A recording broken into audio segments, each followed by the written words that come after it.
4 बजे के बुलेटिन में आपका स्वागत है। मुंबई से आ रही एक बहुत बड़ी खबर है। मुंबई के आदर्श सोसाइटी विवाद, जिससे पूर्व सीएम सहित कई बड़े अधिकारियों का नाम जुड़ा है, बॉम्बे हाईकोर्ट ने आज उसे गिराने का फैसला सुना दिया है। कोर्ट ने इस घोटाले से जुड़े नेताओं और अधिकारियों के खिलाफ कार्रवाई का भी आदेश दिया है। हालांकि बॉम्बे हाईकोर्ट ने अपील के लिए 12 हफ्ते इस फैसले पर स्टे की राहत दी है। आदर्श सोसाइटी, आदर्श घोटाला स्कैम अच्छी तरीके से सबको याद होगा। वो स्कैम जिसको लेकर बकायदा उस समय महाराष्ट्र के जो मुख्यमंत्री थे उनको लेकर कई सवाल झेलना पड़ा था, और इस मामले में अब सुप्रीम कोर्ट ने कहा है कि आदर्श सोसाइटी को गिरा दिया जाए।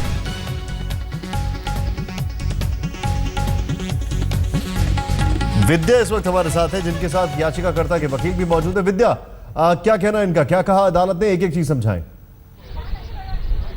जी बिल्कुल, अदालत ने 2-3 जो पिटीशन थे उन सब के आदेश के दौरान साफ साफ कहा कि जो आदर्श इमारत जो खड़ी है वो अवैध तरीके से खड़ी है और इस वजह से इसको डिमोलिश करना चाहिए।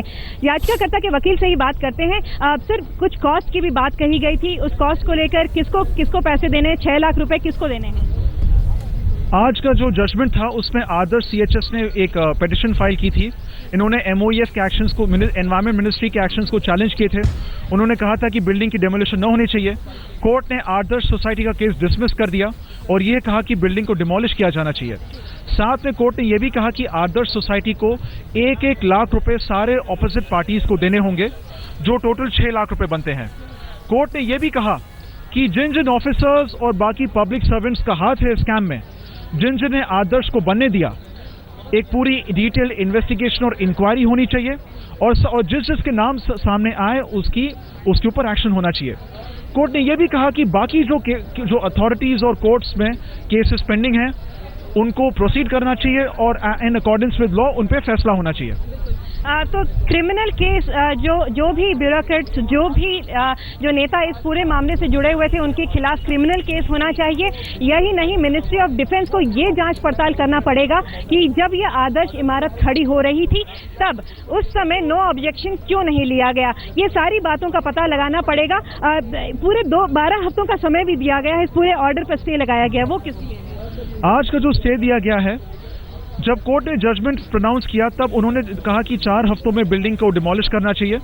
लेकिन फैसले के बाद आदर्श के वकीलों ने कोर्ट के सामने रिक्वेस्ट किया कि उनको 12 हफ्तों का स्टे दिया जाए, जिससे कि वो सुप्रीम कोर्ट में स्पेशली पिटीशन फाइल कर सके।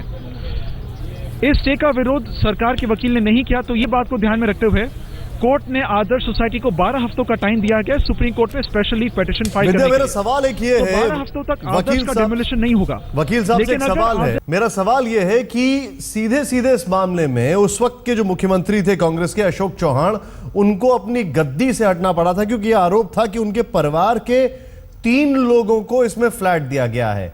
आज हाईकोर्ट ने यह भी कहा है कि इन सभी के खिलाफ कार्रवाई होगी, तो यानी बहुत जल्दी इनके खिलाफ कार्रवाई होगी। जी निशाद, बिल्कुल अदालत ने साफ साफ कहा है। हालांकि अगर आपको याद हो, जो कमीशन है, जो आदर्श कमीशन जो राज्य सरकार ने खुद गठित की थी, उनका साफ साफ कहना था कि इतना ज्यादा क्विड प्रो क्वो का मामला नहीं बनता है और इस वजह से काफी छूट मिल गई थी सारे नेताओं को, काफी सारे ब्यूरोक्रेट्स को। लेकिन अदालत ने आज साफ साफ कह दिया है कि इस पूरे मामले में काफी ज्यादा लोगों के हाथ है, उन सबको काफी छूट मिली हुई थी। आइए वकील से ही बात करते हैं। सर, बहुत बड़े बड़े नेताओं का इसमें नाम आया था। मुख्यमंत्री अशोक चौहान को तो अपनी गद्दी तक छोड़नी पड़ी थी। अब क्या इस पूरे मामले में सारे उन ब्यूरोक्रेट्स, बहुत बड़े बड़े चीफ सेक्रेटरी से लेके बहुत सारे लोगों का नाम था, अर्बन डिपार्टमेंट में भी, उन सबको के खिलाफ क्या मामला दर्ज होगा क्या? और ऑलरेडी कुछ लोगों के खिलाफ है, तो क्या वो ट्रायल शुरू होगा? किस तरह से ये पूरा मामला आगे चलेगा? आदर्श में कई सारे पेंडिंग केसेस हैं। एक क्रिमिनल इन्वेस्टिगेशन भी पेंडिंग है, सीबीआई भी इसको इन्वेस्टिगेट कर रही है, तो क्रिमिनल का एंगल वो इन्वेस्टिगेट कर रही है।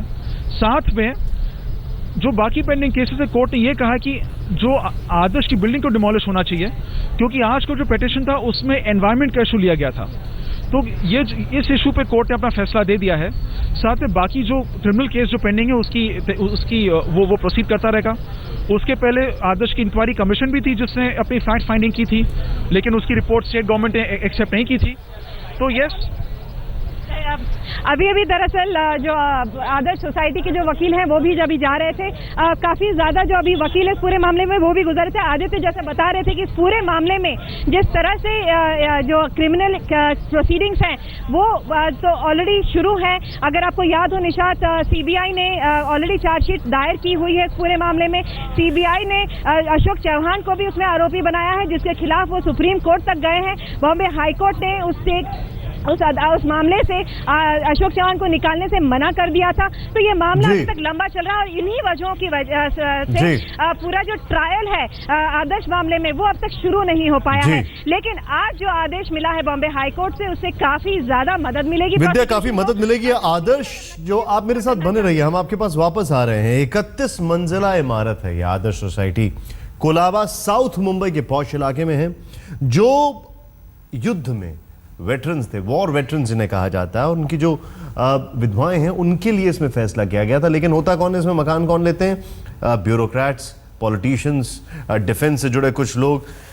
जो जुडिशियल कमीशन बैठा था, आपको बताना चाहेंगे, उस जुडिशियल कमीशन की फाइंडिंग्स थी कि इस पूरे मामले में करीब 2013 के जुडिशियल कमीशन में मामले थे कि 102 मेंबर में से 25 लोग ऐसे थे जो कि इनएलिजिबल थे। ऐसा 25 लोग ऐसे थे जो इनएलिजिबल थे इस पूरे मामले में। खैर, बॉम्बे हाईकोर्ट के फैसले पर आदर्श सोसाइटी के सदस्यों की क्या प्रतिक्रिया है, इस बारे में सोसाइटी के सदस्य अशोक पटेल से हमारी संवाददाता विद्या ने ही बात की है। आपकी स्क्रीन पर आप ये पूरा ऑर्डर जो है काफी हार्श है, थोड़ा सा डिमोलिशन का, जैसे क्योंकि बहुत सारे बिल्डिंग को डिमोलिशन नहीं होता है, आपको लगता है कि ये बहुत ज्यादा हार्श है? देखिए, हमको ऐसी उम्मीद नहीं थी हाईकोर्ट से, क्योंकि हम लोग समझ रहे थे कि अभी 3-4 महीना कंटिन्यूस केस चला है तो हमको जरूर न्याय मिलेगा। लेकिन हमको न्याय के बिल्कुल मिला नहीं है और जस्टिस भी हमको नहीं मिला है। हम 35 उसमें नहीं है बिल्कुल। हम सुप्रीम कोर्ट में जाएंगे। अगर हम कोई जज के सामने केस जाता है, अगर वो जज ने जो एप्लीकेशन किया कि हमको आदर्श सोसाइटी ने फ्लैट दो और वो उनको फ्लैट नहीं मिला, उसके वो केस कैसा चला सकता है? पहला तो मेरा ये कहना है, हाई कोर्ट को ये कहना है कि जो आदमी जो फ्लैट मांगता है वो केस कैसा चलता है, बिफोर मी कर देना चाहिए, उसको हमारा केस नहीं चलाना चाहिए। उसका एविडेंस हमारे पास है। हम क्या एविडेंस, किस एविडेंस? जो भी है हमारे पास एविडेंस है। हम ये जो ऑर्डर दिया, जिस ऑर्डर जो आज ऑर्डर हुआ है उसमें वो जो जजेस हैं उनकी कोई फ्लैट की कोई इश्यू है? हाँ बिल्कुल है, इश्यू है, उनकी भी है और दूसरे की भी है। वो हमारे सेक्रेटरी क्या इश्यू है बताएंगे। आप ही बता नहीं, मैं बताने से बेटर होता है कि मैं इतना मेंबर हूँ, मैं नहीं बता सकता, लेकिन हमारे पास है और हमारे पास उसका मेल भी है, SMS भी है। ऐसा बीजेपी नेता सुब्रमण्यम स्वामी इस वक्त हमारे साथ बातचीत करने के लिए मौजूद हैं। अब अगस्टा वेस्टलैंड लोग को लेकर के आप किस तरीके से आगे बढ़ेंगे पार्लियामेंट के अंदर? पार्लियामेंट में तो हमने अभी दो मोशंस के लिए India and Shivan was excited about it. So yeah, here's Shivan with his review of the Huawei watch. You make a smartwatch look like an analog watch and you're sure to